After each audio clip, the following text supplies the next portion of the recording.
নমস্কার বন্ধুরা, পুষ্প রান্নাঘরে তোমাদের সবাইকে স্বাগত। আজকে চলে এসেছি, দেখো আমি কীভাবে পটল ভাজা করি।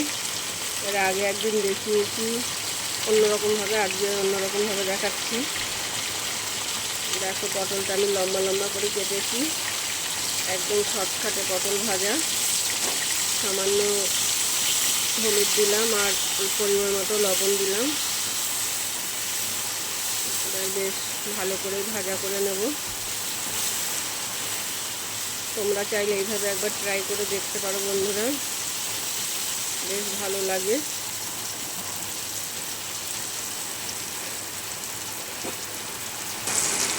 দেখো বন্ধুরা, চটজলদি পটল ভাজা প্রায় হয়ে এসছে আমার। আর একটু ভাজা ভাজা হলেই আমি নামিয়ে নেব। কেউ চাইলে কাঁচা লঙ্কাও দিতে পারো বা পেঁয়াজ কুচিও দিতে পারো। পেঁয়াজটা আমার কাছে ছিল না, তাই আমি দিইনি, না পেঁয়াজটা আমি দিতাম। গরম ভাতের সঙ্গে দারুণ লাগে বন্ধুরা এইভাবে পটল ভাজা।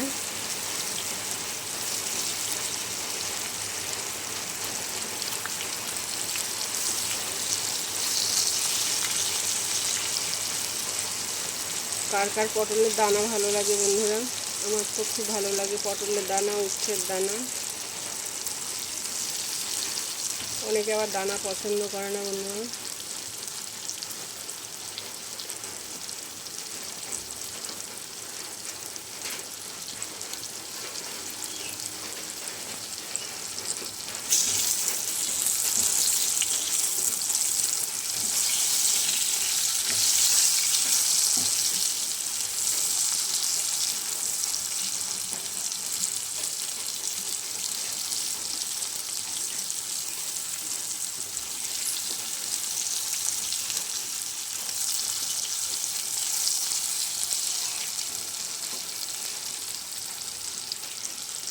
চলো এবার আমি নামিয়ে নিই।